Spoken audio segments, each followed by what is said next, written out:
sometimes the stars align. And through your parents' career, you have the opportunity to connect with extraordinary people, individuals with immense hearts and vision and a commitment to changing the world. And Lynne Twist, you are one of those people. My father and Lynn met working at EST, which is now called Landmark, in the 70s. And since then, her work at the Hunger Project, the Soul of Money Institute, and the Pachamama Alliance have deeply impacted both me and my family. So it's with great pleasure to invite Lynn on the podcast today. So Lynn, welcome. Thank you for being here at the Imaginals. Thank you, Ashley. It's so wonderful to hear you say that. We go way back, don't we, before you were born? We do. In fact, I was having a chuckle thinking about a memory of being at your house for a gingerbread making party. I think your house was always very alive and festive and full of interesting people. And I think as a young person, that was always very magnetic. We used to have a big Christmas party, which had gingerbread house making in the basement for the little ones and basketball in the backyard. That's what I remember. For the big boys and 49ers game playing on the third floor for the dads and caroling in the living room. It was quite a extravaganza. It was such fun. I'll never forget that. Oh, gosh. Well, it's wonderful to sit down with you now. And I've been really looking to this conversation and discussing the topic of transformation with you, which is a theme that has been central to your life. And I'm hoping that you can take us back to the earlier part of your life and share some of those mystical light bulb moments that transformed your thinking and your life's purpose. There's so many. Yeah, there's so many. How many hours do we have? I know. It's too short. I think everybody has them, and everybody may or may not realize they have them. And that's probably a lot of the point of your wonderful work. Because life just gives us opportunities, as I can see it, to grow. Often in the hardest and most difficult and tragic moments is the time when we get the most growth, I think. But for me, one of my big turning points was when my father died when I was 14, and he died of a heart attack in his sleep. And he was 50 years old, and my mom was 46, I believe. And there were four of us. I'm the third of four children, and my grandmother lived with us. And my dad was a very vivacious, very charismatic man. He was a band leader, an orchestra leader. So he was just, our house was filled with music, and we had two pianos and an organ, and my father's band was often there with all their instruments. I mean, he had a big orchestra, 36 men, but life was very, very joyful around him. I mean, music, especially big band music, is very happy. And post World War II, that was kind of music that everybody wanted to hear because they had been through a very difficult period. And that was when I was a little girl. So our our life was very much oriented around his charisma, his chi, I'll say. And when he died, it was completely unpredicted, and he wasn't sick or anything. He just died. It would be like out of the blue. Yeah. He just had a heart attack in his sleep in the same bed my mom was in, and he didn't struggle or anything. She thought he looked so tired in the morning, and she let him sleep in. And then when she went back to wake him, I think around 11 a.m., thinking, God, he should get up by now, he was cold. Yeah. So she was just in absolute, total, like frozen with shock. And this was way back in 1959 when people didn't talk about death. And so we were farmed out to the other friends' families, and we just sort of had to disappear. So my mom would begin to deal with he was famous. So there was press and all that stuff. And I just remember thinking, that I had done something wrong. And I think many children, when they lose a parent, think they did something wrong. It wasn't conscious, but you kind of, it's so inexplicable. What happened? Why? And we were Catholics. So guilt is the kind of middle name of many Catholics. So I felt like I'd done something wrong. Really thought that I hadn't practiced the piano. It seemed so silly. I was 14 years old, so I knew better. But when I look back, I realized that there was things that he wanted me to do that I didn't do, and then he died. So it's kind of like, so that passage. I mention it because I think it was just a huge formulation for me, because since my mother was so overwhelmed, I took, I'll say, sanctuary or refuge with a nun. Her name was Sister Benjamin. And she was my Sunday school teacher. We didn't even go to Catholic school. But I loved Sister Benjamin. And so it was, went straight into her arms. And she kind of got me through the very difficult part of the first year of my father's death. And I tell you that because that's when I really stopped being a Catholic in out of obligation. But I didn't become more Catholic. I became more spiritual. I now know. I became more connected to what I was beginning to understand was this energy or this vibration or this thing that many people would call God. And it was, that was when I developed an inner life. So if you think about it, when you're 14, you're just starting high school. So you're all about your outer life. You're all about what you look like and your boyfriends and your girlfriends and whether or not you're cool and did you wear the right shoes and, all that stuff is so important in high school. So I had a big outer life. I was a big player in a big public high school in Evanston, Illinois. I was president of my class. I was homecoming queen. I was on all the teams. I was one of those kids that kind of did everything.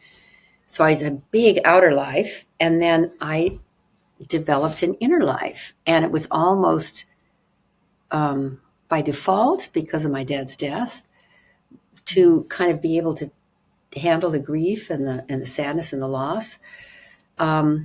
So I would say that was a huge part. So by the time I was 14, 15, 16, 17, 18, I had, now I would call, developed a meditation practice. I didn't call it that then. I thought it was prayer, and it was. I would go on retreats and tell my popular girlfriends and my boyfriend who was captain of the football team, I was one of those kind of kids, that I was going to see my grandmother, and I went to a retreat center outside of Chicago to pray. And I didn't tell anybody this. My mom knew, but so I'll just say that was a big, big part of developing what I'm now referring to as my spiritual path, and I'll call it my inner life. And it was pretty young to be doing that and I also maintained this huge outer life.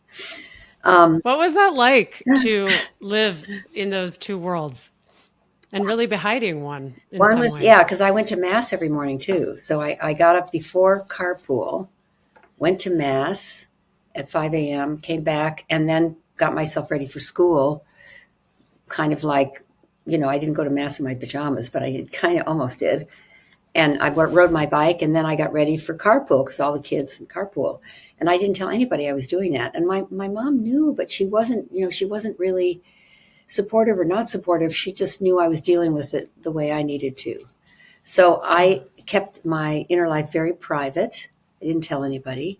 And then I kept my outer life very public.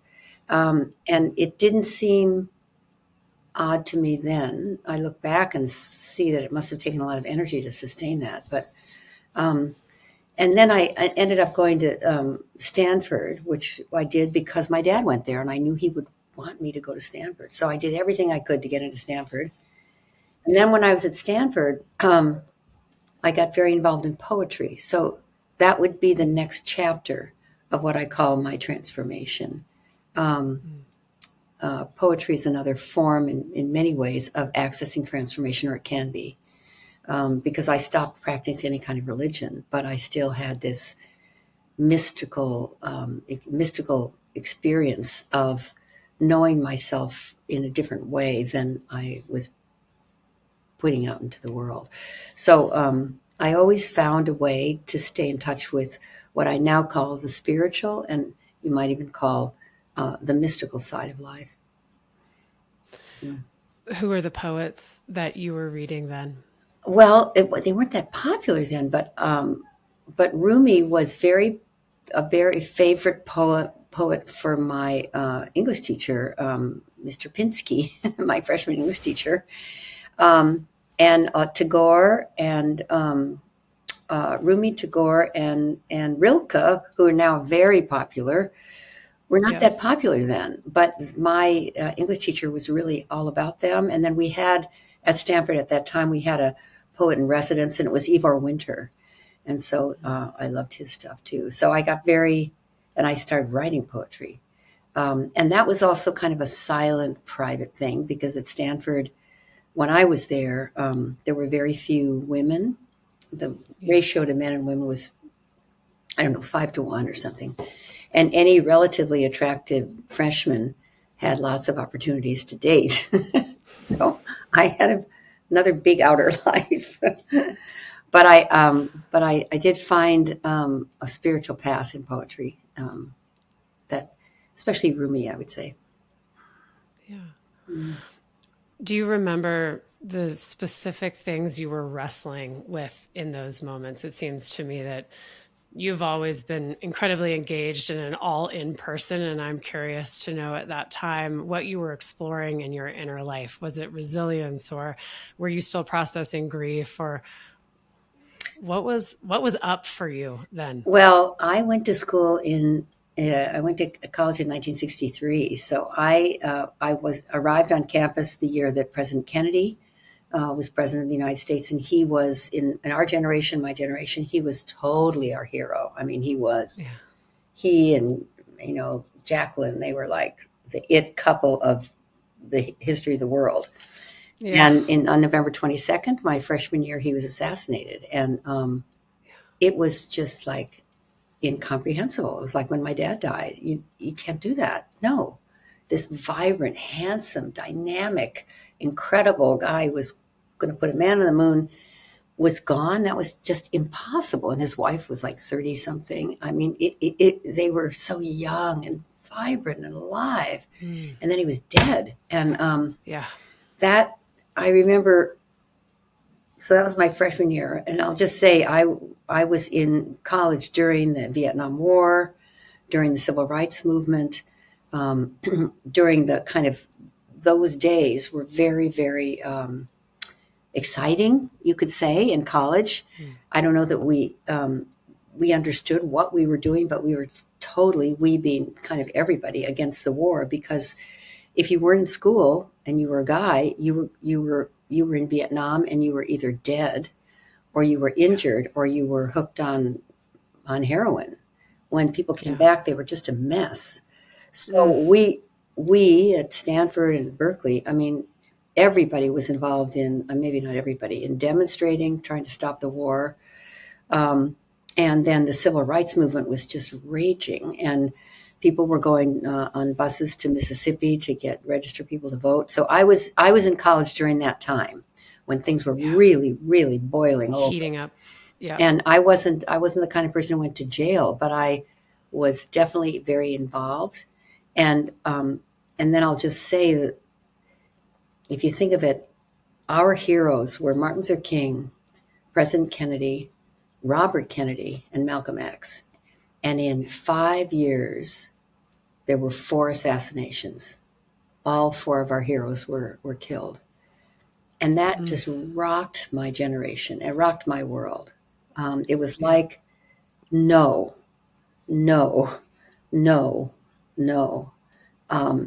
And I remember when I graduated thinking, what am I going to do about this world? Injustice. Yeah, injustice. And, by then, people that I knew had died in the war, the civil rights movement, the the convention in Chicago in 1968, where everything went haywire. Things were burning. I mean, it was really intense. A volatile time. Yeah, and where I was married by then, and really looking to see how to navigate a world that seemed so unfair and so wrong, especially the civil rights thing was just incredible. And then when our heroes were killed, you either gave up or you doubled down, and I was one of the people who doubled down. But I wasn't the kind of activist that was angry. I was much more of an activist that was rooted in how can we disrupt, not with disobedience so much, but with disrupt the trajectory we're on as a country, as a world. And I had spent a year in Italy studying during college. So I was pretty, when I came back to the United States and saw what was happening, I was removed for about a year. And then when I came back, I really we got to do something. So I got very, very active as a young mom in all kinds of things. But I'm really talking about activism, not so much my spiritual work, but that's kind of how I expressed transformation. And then when the S training showed up in 1970, I think I took it in 1974, I was so ripe for that kind of thing. It provided a pathway, it sounds like. Yeah, I was at a the young perfect mom moment. with 3 little kids. And my friend, I saw a friend at a party and she looked completely different. She'd lost weight. She was kind of glowing. She looked like she had a light bulb in the back of her head. I asked her what happened to you. And she said, well, I just took this amazing, amazing thing with 250 people in a hotel room and 1 leader. It's impossible, but I feel completely different about life. It's called the S training. And I said, sign me up. And that was then the next big transformation. I mean, of course, getting married to Bill and having 3 children. I don't want to skip over that. No. But in terms of my own personal transformation, the S training was just a 1,000 orders of magnitude, a huge deal for me. Really, really woke me up. Yeah, and it sounds like he also was perhaps one of the first people to really model what it looked like to take a big, bold stand for something. At that time? Yeah. You mean what, Werner? For you. Yeah, Werner, for you in that moment, in addition to all the civil rights activists, had modeled what it was like to really stand for something and make a commitment for something and see that through. Is that true? Yeah, well, I really felt that the training itself got me unlocked from the guilt from my father's death, I'll just say. And I didn't realize how that I had thought it was my fault until I was an adult. And in the S training, you unpack a lot of those things, or we did.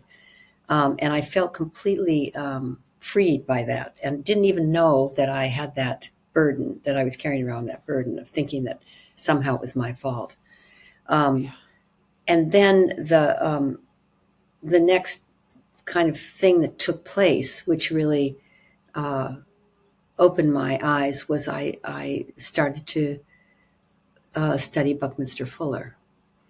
Right. And Bucky Fuller was a very, very powerful part of my life. And his grandson took the S training, and I spotted it, and then created a space with some other colleagues for Werner Erhard and Bucky Fuller to meet. And when they did, the Hunger Project was born. And then the next big thing was the Hunger Project, really realizing that Werner's bold commitment, and Buckminster Fuller's too, and John Denver and Bob Fuller, the people who founded the Hunger Project, to make a bold commitment to end world hunger just swept me off my feet. I thought, this is why I was born. This is what I'm here to do. This is the way through for me and for life. It was just huge. And studying with Bucky, even though studying is the wrong word, I just listened to him and didn't understand him, but loved him. Really, really opened my eyes to the much bigger world than the world I was in. I really started to understand the universe, the global context, his statement to create a world that works for everyone with no one, nothing left out. That statement just made my heart sing. And then the Hunger Project was born, and that gave me a pathway to express myself. In that moment, how did you know that that was your work to do? Oh gosh.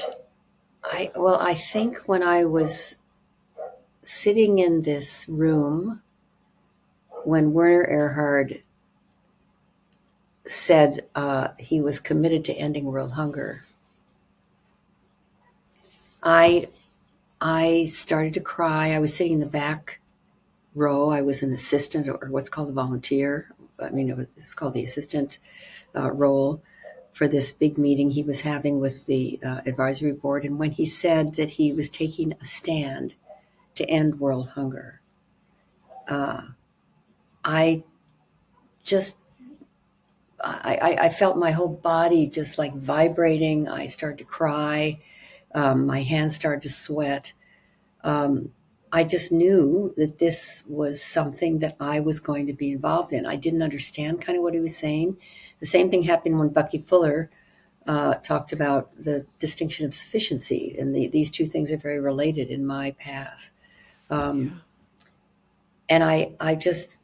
it was almost physical, like it just came over me like a tsunami of well, I think love.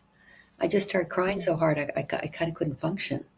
But because it was like, I'm being called like that. So I'll never forget that moment when he said that, and where I was sitting, I know what I was wearing, I know everything about that moment. And then after that, there was a lot of derision and accusations and, bad press around Werner Erhard saying that he was going to end world hunger. What kind of a arrogant, jerk was he? But I knew that when he said that, something amazing had begun, and it was the Hunger Project. And then that path was a huge gift to me. And that's when I did all kinds of things with your wonderful dad, raising money for ending world hunger, taking trips together. And I mean, it was such a wild and wonderful time. How old are you, Ashley? I don't know how old you are. I'm 44. I was 30, I think. Yeah. And the Hunger Project started when I was probably 32. But I really, I was a young mother. I had gotten caught up in being cool and wearing designer clothes and trying to collect art and wine and trying to be a kind of what we used to call a yuppie.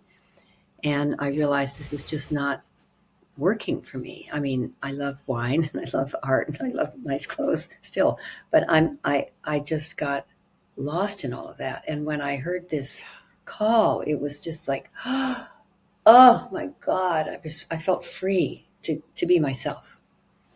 Yeah. It was amazing. It was a more authentic way for you to live your life. And I think sometimes it takes a commitment that bold to shake you at your core, to realize that the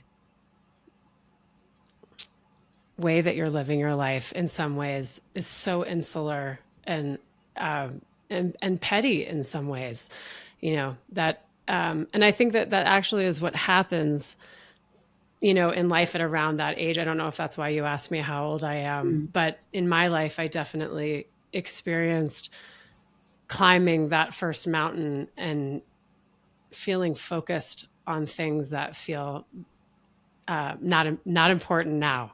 Yeah. And there are sometimes events in our lives where we're either, humbled by an event that causes us to fall off that cliff, or we're inspired to do so. And but the second mountain, as David Brooks so beautifully describes it, has a completely different orientation and context. And there's so much more meaning in that life. And I think you do a really beautiful job of describing the difference between wanting a happy life and wanting a meaningful life. Yeah. It's a different way to approach how you work and what you're in service of. Yeah. Yeah, I think it's very, it's unfortunate that the kind of cultural civilization leads us towards trying to be quote unquote successful by measures that don't really fit the wisdom of our heart. But it's Right. almost like you have to almost try that. It's like when you learn to ride a bicycle, you got to fall off a whole lot before you find balance. And it's almost like that's part of it, is falling off the bike over and over again, trying to be cool, which I was so committed to being cool and wearing the right clothes. And Bill was starting to make some money, and we were sort of, you know, adorable and three little kids. And I was so wrapped up in image and looks and our house and what kind of car we were driving in it. And I know everybody goes through that. But it's such a distraction. But maybe you just have to do that long enough that you find it's not it. I mean, some people get stuck there probably for their whole life. But as you say, you start to see how petty your life was when you realize, you know, one of the things that really helped me, I was lucky enough to know, because of Werner Erhard, the founder of EST, George Leonard and Michael Murphy. And George Leonard wrote they wrote an incredible book called The Life You Are Given, like a little skinny book, like maybe, I don't know, 40 pages or maybe 50. And I read that book and I realized, oh, my life has been given to me. Oh, it's a gift. And when you realize your life has been given, then all you want to do is give it. You want to give it. And that's when I started to really realize, oh my God, this is not this life starring me. This is a life I've been given. You could say by God, by the universe, by the natural world, by the earth, by the powers that be, by whatever it is, the mystical mystery. And I have the opportunity to give it. What am I going to give it to? Am I going to try to hoard it for myself? Or I'm going to give it to something larger than my own life starring me? And that turning point for me, that's what I try and write about, because I just know that's what everybody wants. I know that's what everybody's craving. I know that's what is missing for people. And yet our culture does not send you in that direction. No. Even our religions don't really do that good a job of sending you in that direction. Maybe some of them do, but it's you got to find it on your own terms. And I know you have, and that's why you're doing this podcast. So I love that about you. It's a small expression of my commitment to amplifying women's wisdom in the world, and it does feel good. And I think you're right, there are so many reasons to, as you say, star in our own movie and not think beyond our inner circles.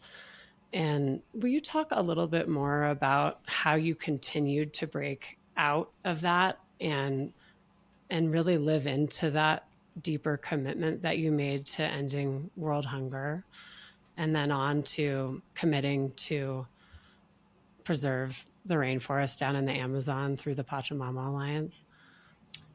Well, when Werner said he was going to take a stand for ending world hunger, and I was in the room when he said that and heard that as a call for my life, I devoted myself to ending world hunger, to the Hunger Project, fully and completely. And I had three little kids, so it was completely inconvenient. But and I didn't know anything about ending world hunger. I couldn't even spell hunger. I didn't know how to balance my checkbook. I was just completely unqualified to take on that huge, giant commitment.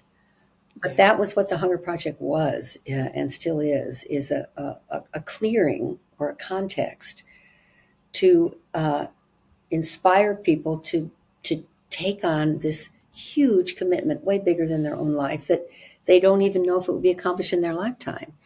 And it gave me access to my humility, to my growth and development, to knowing that I could, if I were really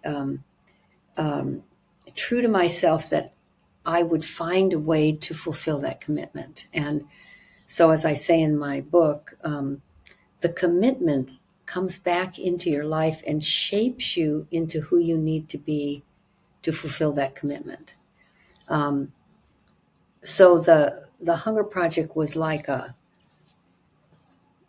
path of absolute total surrender to service. And that took me to India and to sub-Saharan Africa and to Bangladesh and to Sri Lanka and Guinea-Bissau and Gabon and Ethiopia. And I saw people in refugee camps who were, I held dying babies in my arms. I had to really face mortality, life and death, war, starvation. And the outcome of all of that was that I was so deeply inspired by the human spirit that no matter what happens to us, no matter how brutal life is, and I saw horrible brutality in Zambia and Zimbabwe and Zaire and Nigeria, that you can't quench the human spirit and that people find their way, especially if you stand for them and with them and mirror back to them their beauty and their greatness. And that's really what the Hunger Project always was and still is. So I was so privileged, and it led me to Mother Teresa, who I ended up working with Mother Teresa. I couldn't even believe I was doing that. I was raised a Catholic, that's better than the Pope. So I couldn't have asked for a more extraordinary pathway for finding the inspiration, integrity, and truth about life than the Hunger Project. It was just awesome, and it still exists. I'm talking about like it's past. It's. I'm not active in it now, but you take on something like ending world hunger, and you realize that it's not all out there. It's also in here. And we used to say, and I still say, the front and the back side of the hand of hunger. The front side of the hand of hunger is malnutrition, malabsorption hunger, starvation, physical hunger. It's rampant on this planet. The back side of the hand of hunger, and it's the same hunger, is the hunger for meaning, the hunger to make a difference with your life, the hunger to matter. And these two hungers are not separate, they're one. And so we worked on the whole hand of ending world hunger. We worked on our own starvation, our own longing to make a difference with our life. And I developed a fundraising methodology and you might even say philosophy, ontology really, that allowed us to, all of us who have financial resources, to see that those resources could be an expression of our commitment. Not just something we were accumulating to take care of ourselves, but it could be an expression of our commitment. Particularly, it could start to end our own hunger. So all of those years of running the Hunger Project in 53 or 57 countries, I was faced with working in India and in places of horrible corruption and the caste system where the untouchables had no chance for a healthy and productive life, or being in Bangladesh after the tsunamis and the floods and the monsoons, and being in Mozambique after a brutal war where there were hundreds of thousands of orphaned children. I saw the darkest side of humanity, you could say, the cruelest, the most horrendous. And in that context, in that space, I saw the deepest beauty of humanity, the unquenchable human spirit, the commitment to respond no matter what to love. And so the Hunger Project is just a gift, and everyone should be participating all over the world. This is still wonderful. But then I got a call from a big donor who had a project in Guatemala, and he wanted help with his fundraising. And his project wasn't an ending hunger project; it was a project with women. It was a kind of a beautiful kind of bootstrapping project called Catalysis, North-South. And he asked if I would take a short leave and help him and his development director with the fundraising in Guatemala. And we didn't work in Guatemala then. I was all about sub-Saharan Africa, India, Bangladesh, Sri Lanka, and then all the countries in sub-Saharan Africa, all the way from Ghana and Senegal and Ethiopia, and Kenya and Tanzania, down all the way to South Africa. So I was so busy that I had no business taking a 2-week leave, but I did. And I went to Guatemala with this gentleman and another friend whose name is John Perkins. And John Perkins had been working in the Amazon rainforest, spoke fluent Spanish, even spoke some Mayan. And we co-led a donor trip to Guatemala. I was demonstrating how to lead a donor trip to have people really realize how powerful it is to make financial contributions to things you care about. And John was doing his thing when he had been trained as a shaman, and he was helping us understand the culture of the Mayan people. And on that trip, John arranged for us to see a Mayan shaman, a very powerful shaman named Roberto Pose. And I had never been in a shamanic ceremony. I didn't speak Spanish. I was really all about Africa and India. I hadn't worked in South America or Central America. So I was completely out of my comfort zone. And a small handful of us, participated in a shamanic ceremony on the top of a mesa far from the city in a rural area in Guatemala, in Totonicapan, with a Mayan shaman at midnight. And during that ceremony, and there was no medicine, just a drum, the shaman's voice, his capacity to whistle and sing and chant. All of us, all 12 of us, went into an altered state. I felt my body, my arm quiver and suddenly become a wing. I felt my other arm quiver and suddenly become a wing. I felt something strange growing in my face, which it turned out to be a beak. And I absolutely had to fly from where I was lying on the dirt up into the night sky filled with stars. And I looked down from the night sky at the circle of people who had their feet towards a fire that the shaman had built in the middle. And I was still down there. All the other people were down there. The shaman was still drumming and chanting, and I could still hear him very clearly, yet I was way, way, way up in the stars, flying in slow motion. And it was blissful and magnificent and inspiring. And I looked down and saw that it was starting to dawn, and then I realized I was flying in slow motion over this vast, vast, vast, unending forest of green. And it went forever and ever. And as it dawned, it was more beautiful than ever. And there was mist coming up from the trees. It was just spectacular. And it went forever. And then these disembodied faces of men with orange geometric face paint on their faces and yellow, red, and black feather crowns on their heads started floating up from the forest floor, these faces calling to the bird that's me, and in a strange tongue. And then they would disappear back in the forest, and I would keep flying, and then they would appear again and speak to the bird, or call really to the bird in a strange kind of plaintive tongue I didn't understand, but it was beautiful and mystical and fantastic. And I was so connected to these faces, and then they would disappear. And I would keep flying, and then they would appear again. And this went on and on and on. And it was a kind of a hypnotic, mesmerizing, inspiring, incredible experience of connecting with this gorgeous forest and these amazing faces. And then there was bang, bang, bang, bang, a loud drum beat. And I remember sitting up and realizing, oh my God, that was so real.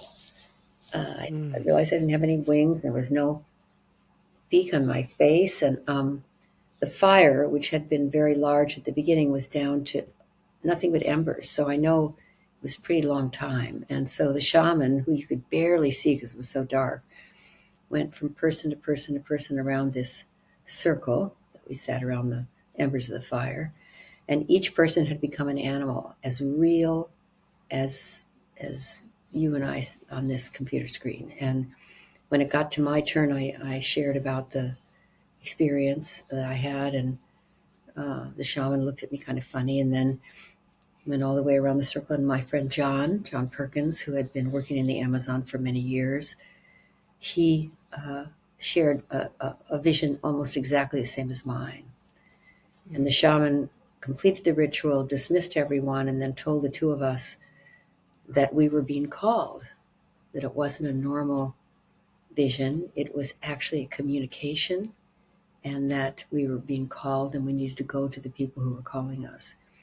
And John, I thought it was kind of too weird for me, and I thought, oh my God, I'm only here for 2 weeks, thank God, because this is too weird for me.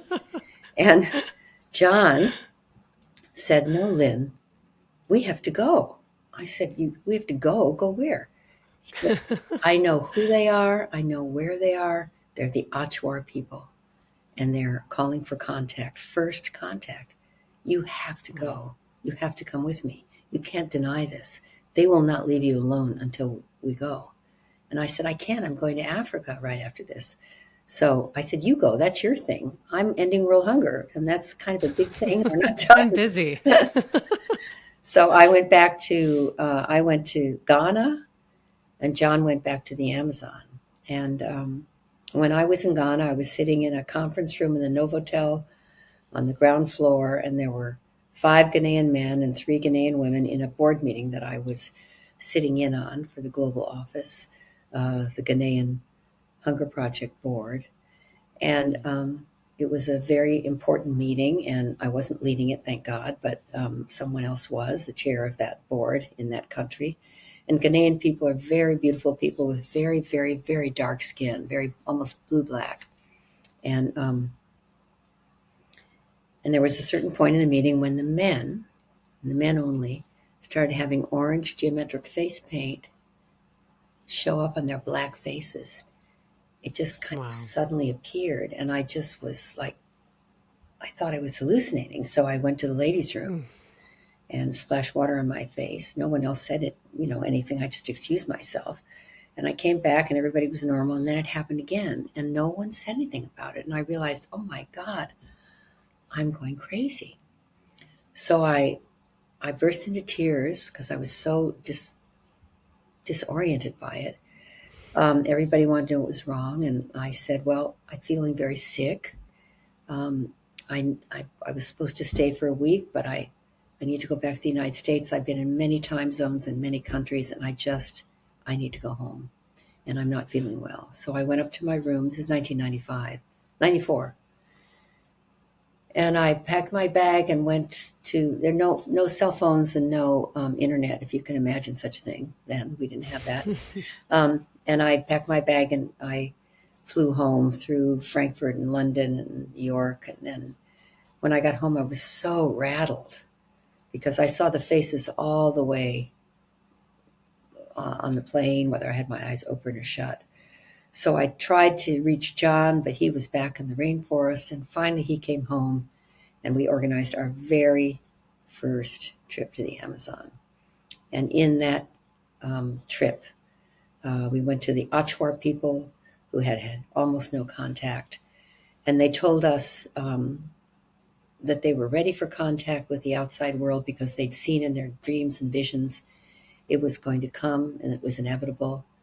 And so they decided to initiate it before it came in ways they couldn't control. And we were that.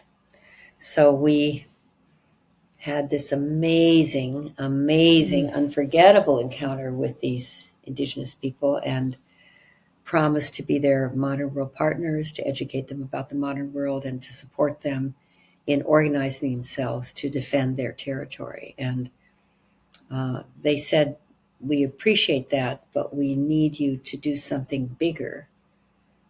And that is go home and change the dream of the modern world. And so that was a tall order. We weren't totally sure what they meant, but when you really think about it, of course, we all know we're in some sort of a trance.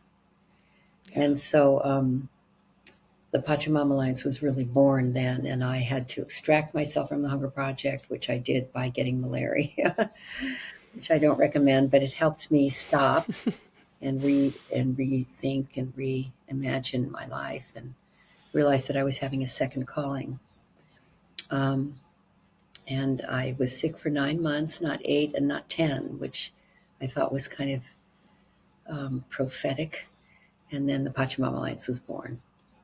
Mm-hmm. So we work with indigenous peoples of the Amazon, as you well know, Ashley, the Achuar, the Shuar, the Shiwiar, the Kayapo, the Waorani, the Zapara, Ndoans, 30 indigenous groups to preserve the sacred headwaters of the Amazon rainforest, for not only for the people who are there, but they protect it not for themselves only, but for the future of life. And that's Pachamama Alliance. Beautiful. As you were recounting your story of sitting there by the fire for that ceremony, it took me back to having gone on the trip myself and sitting with the Sapra in ceremony. And it is an incredible experience that is difficult to describe. It is so transporting, lying on that banana leaf and seeing the smoke rise and the chanting. And many people describe that feeling of oneness when they do plant medicine. And I think it is exactly that, whether you are imagining yourself as a bird or just all the sounds from the rainforest in that moment and feeling so interconnected is an incredible gift. And also to be there and experience the reciprocity that the Sapra and the Ashwar were my experience, where I went and whom I visited, the way that rainforest supplies the medicine and in exchange for their protection of it is just such a beautiful relationship to experience. Mm-hmm. Yeah. So special and radically changed the way I felt coming home. I remember my daughter requested going to Target for some reason, and it was so difficult for me to be in that store a week after coming back from the rainforest for a multitude of reasons, but really just having to face our radical consumption and unconscious consumption of things, and having been completely cut off for it for 2.5 weeks, that was difficult. Difficult to confront on the way home. Mm-hmm. Yeah. And it's both jarring and powerful to come back and see the way we live anew. Yes. It's not all bad, but there's a lot that we realize is inconsistent with the future we all want. Yes. So it's immensely helpful and a little bit confronting. It is. Yeah. It is. And it requires us to really look at our lives and our values and our dream for the future. And I think it's intimidating to actually name what would need to change in our lives if we were truly to live in alignment with those things. Mm-hmm. Mm-hmm. Yeah. Yeah. And on that same note, it seems like at each of these pivotal moments when you were called to commit to something that bold and big, that there was an element of not knowing. And you've used the words that, walking creates the path. You just have to get on the path. Will you explain a little bit about that level of trust, that things will unfold and you will know what to do once you get started? Well, I think that's more true for women than it is for men. Because I think we have the capacity, we're blessed to be able to give birth to things. We give birth to babies, but we work in a way that gives birth. And when you give birth, you don't, you know what to do without knowing that you know what to do. I mean, Right. You've had children. So true. It's not and even though you can read a zillion books and all that stuff and try to educate yourself about childbirth, but birth is natural. Okay. Then there's building, and men are the yin and the yang of it, not men, women, but it's more yin to give birth and more yang to build. And so when Pachamama was born, it was really born through my willingness to be open to this message that came, we thought first from the Achuar, but then we realized it came through the Achuar from the forest. And now we would say it came through the forest from the spirit of life. So it really was the spirit of life that gave birth to Pachamama Alliance through the forest, through the Achuar, through our willingness to give birth to something. And then we built it, what we gave birth to, into a global presence. And yet we have to stay in touch with its origin all the time. We've had times in our almost 30 years where we've strayed from the deep spiritual roots that we were born with. And when we stray, it doesn't work. When we regroup and reimagine and resource, I really mean resource, go back to the source, we stay on track. So I can't remember your question. Am I answering it? Yeah. Just, the level of trust that's required. And what you're describing, I think, is just allowing yourself to be an instrument for that energy of source to flow through. That's exactly right. That's really true. The Pachamama Alliance is guided by the spirit of life, by the earth, by by something that, the grace and guidance that put the stars in motion and created everything we know is still here and continues to guide us when we listen, when we pay attention. So Pachamama Alliance, in many ways, is that. The word Pachamama means Mother Earth, or the earth, the sky, the universe, and all time. And it's an alliance with that beautiful energy in partnership with that energy, but also in service to that energy. So that's what keeps us connected to the source, and knowing that it's not us, but that we're being used by a purpose larger than ourselves. We are the instrument of something. We are an expression of something that wants to come into the world. And when we're in touch with that, everything flows, and when we're not, we gum it up. So it's not a slam dunk all the time, but at least we're aware of the dynamic and the energy and the integrity of what we've been given. Yeah. Since you brought up the role of women, I'm curious just to hear your thoughts about what you're calling the Sophia century and the role and the opportunity really that women have to play in this moment in time. Well, there's many prophecies about this century. This is the first century of the third millennium, and we sometimes forget that because there's all these predictions about extinction, and not predictions, there are many, many, many extinctions of species and possible extinction of our own species. So we sort of sometimes look at this in a way that it's the end of something, or could be the end of something, when in fact another way of looking, that has a lot of validity, but another way of looking is that it's we're just 24 years into the first century of the third millennium. And there's many prophecies that say this century will be guided ultimately by the divine feminine that comes through all human beings, but particularly women.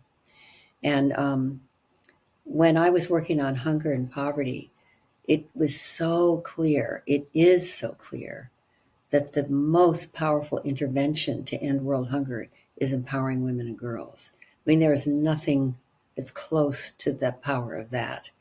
And Paul Hawken, in his research about the climate crisis, if in his book Drawdown, if you take the 100 solutions that will reverse our climate crisis, and you add the second and the sixth together, which are both about women and girls, they become number one. That the most powerful intervention for the climate crisis is empowering women and girls. And in the rainforest, it took us many years before we could work with the women because there was very, very male culture, as you probably saw.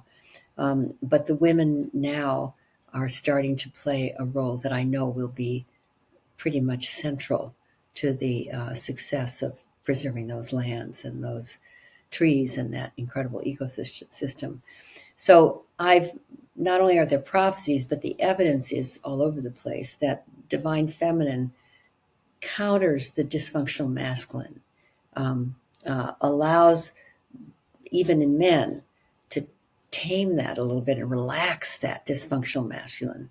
Not all masculine is dysfunctional, or yang is absolutely critical for getting anything done, but we're out of balance, and everybody can feel it. And our new political system and what we're facing going into next 2025 in the United States, for example, or in other countries, you can see the masculine or the yang kind of trying to hold on as with such a grip that's almost fierce, while the divine feminine is more and more and more, I say, it's hard to see it because it's kind of invisible, infiltrating, or let's say like a good virus. Enveloping, hopefully, and transforming, let's say transforming, the kind of out of control, overdeveloped masculine, and yang in all of us, in women too. So, but the role that your work plays, that my work plays, that, to really have women know that we can and we must step up now, I think is an important part of what's going on. Beautiful. I would love for you to share more about the difference between the word and meaning of change and transformation. Well, what's the distinction for you? So everything is semantics when it comes right down to it sometimes, but I feel that the word change is the way we use it is we make something wrong that we don't want anymore, and the thing we do want right, and that insulting the thing that we don't want anymore is a really important part of change. Like if you're going to go on a diet, then you have to make it wrong that you're overweight, or right. If you're a Republican, you have to make it wrong that the Democrats were in charge, and then we're going to get things to go the right direction. And change has it in dynamic. It has a right wrong. It's kind of binary, and it goes back and forth and back and forth. And change is important because it's actually positional. You have to know what you want to change. So it's very important we go through all kinds of changes. Transformation, I think, has a completely different dynamic. Transformation doesn't deny the past or insult it or insult the status quo. It suddenly has it make sense. It incorporates it. It honors it. It doesn't necessarily make it right or wrong. It just includes it. When you have a transformation, suddenly everything that led up to your transformation makes sense. It's not all bad and wrong. It led you to this transformation. And transformation always creates a field of love, acceptance, forgiveness, resentments disappear. It's amazing what happens when things transform. And it is as if everything was leading to this moment rather than everything before was terrible and now suddenly that was wrong and this is right. So after a transformation takes place, first of all, it also is instantaneous. It's not reversible. It's not like change. You can go back and forth and back and forth. Then you actually do make changes out of a transformation, but they're natural. They're not forced. They flow. There's a new context for the content.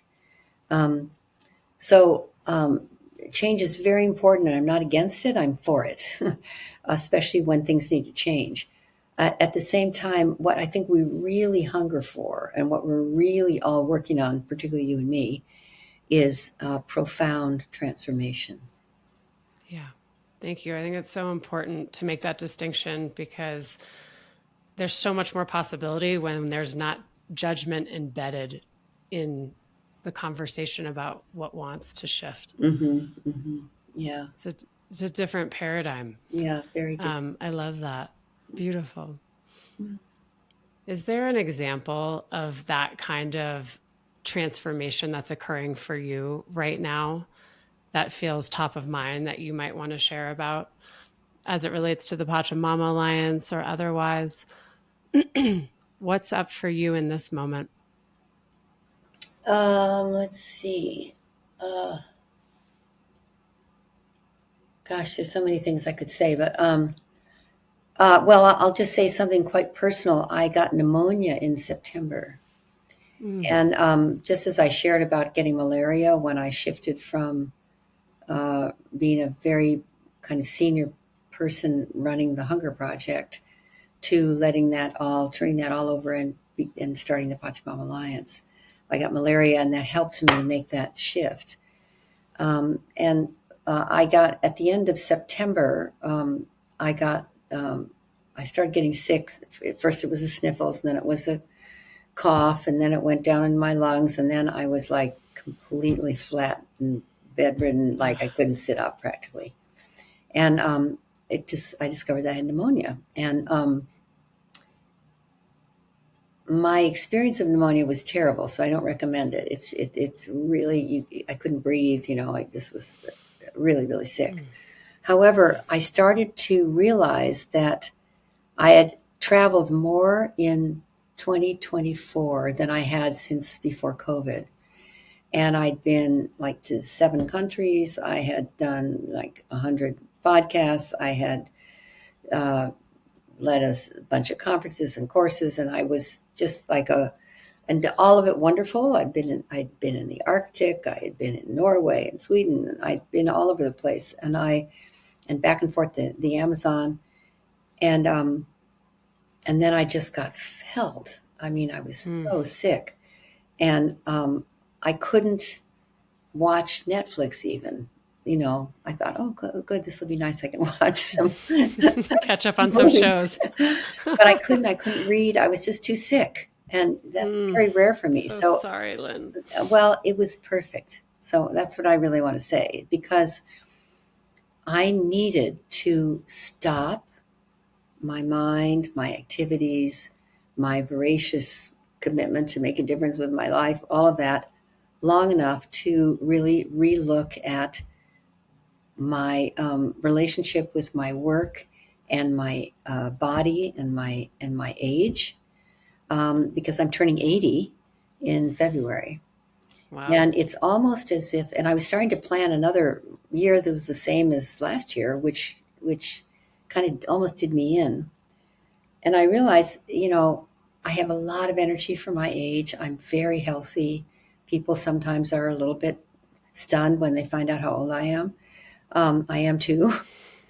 But I realize if I really want to live the life I want to live, then I need to navigate it differently. And I'm so, so grateful now that I got pneumonia. A cold wouldn't have done it. The flu wouldn't have done it. COVID wouldn't have done it, because everybody has all those things. Pneumonia Yep. is, for somebody my age, is really serious. You can die. And Yep. and I You need to look pay back, attention. and it was incredible to not be able to breathe. And I realized I had created a life with no breathing room, no space to breathe. And I do a lot of webinars and podcasts like this, and I tell people to breathe and create space and all that stuff, but I wasn't doing it You got to myself. walk the walk. Yeah. Yeah. So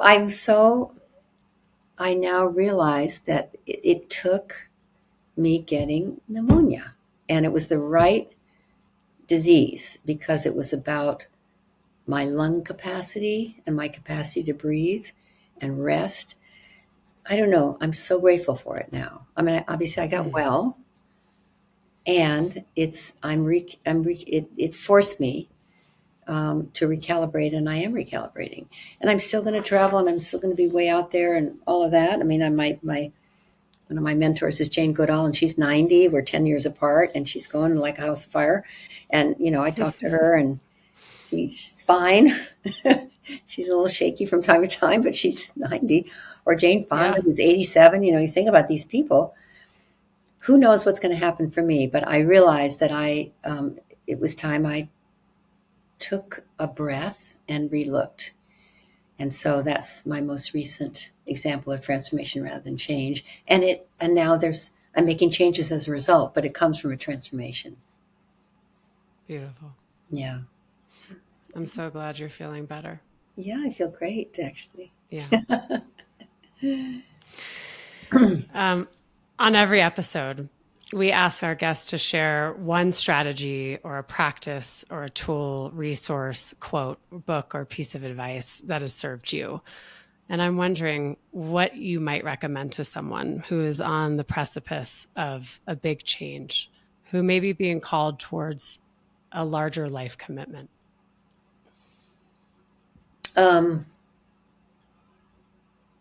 Let's see. Well, I'll say a couple things. One thing is, I'll just give a quote from Pema Chodron. If your everyday practice is to open yourself to every situation you encounter, every person you encounter, if you can truly do that, then that will take you as far as you can go, and you will learn all the teachings that anyone has ever taught. And that's one wonderful quote that, to me, staying open to what wants to happen with every situation you encounter, every person you encounter, and realize that you're in this incredible thing called life, which is just an incredible school of teachings and blessings and guidance. It's just everywhere, but you have to open to it and trust. And then a second thing I'll say is that to really stay in touch with love, that there isn't anything more powerful. Fear is not the opposite of love, it's the absence of it. Mother Teresa said, the unadulterated love of one person can nullify the hatred of millions. And I think that's really true. You can't prove that, but I know it's true. And to stay in touch with what you love. It's easy to be angry. It's easy to point fingers. It's easy to blame. It's easy to feel guilty. It's easy to do all that. But what is really important and powerful, and what uplifts not only your life, but all the lives around you and the world, is to stay in touch with what you love and express it. To speak about it, to stay in touch with it, to stay connected to it. So to even say, I love talking to you, Ashley Wick. And I love being on a podcast where I'm asked questions that matter. And I love the people that would follow your podcast, because they're people who are awake and to speak about what you love, to share what you love, to stay in touch with what you love, and to stay in the path of that keeps you loving. So that's my heart is squeezing as you say that. Thank you. It's so true. It's the most powerful force. Keeps us on track. Thank you so much, Lynn. Thank you. As we close and before we wrap up, how can our listeners stay in touch with you? How do they follow you? Well, I have a website called The Soul of Money. So it's soulofmoney.org, www.soulofmoney.org. That's the Soul of Money work. And then Pachamama Alliance, and that's pachamama.org, Pachamama, just like it sounds, pachamama.org. And then we'll add those links to the show notes too, so people can easily find you. And I also work with the Nobel Women's Initiative on women's issues. So nobelwomensinitiative.org. Those are 3 ways. Plus, I have 2 books. The Soul of Money is one, and the other is Living a Committed Life. There. So those are ways. Beautiful. Thank you so much. This has been such a pleasure. Oh, thank you, Ashley. You're such an inspiration, Lynn. And you are for me too. Thank you, Ashley. Take care. Right.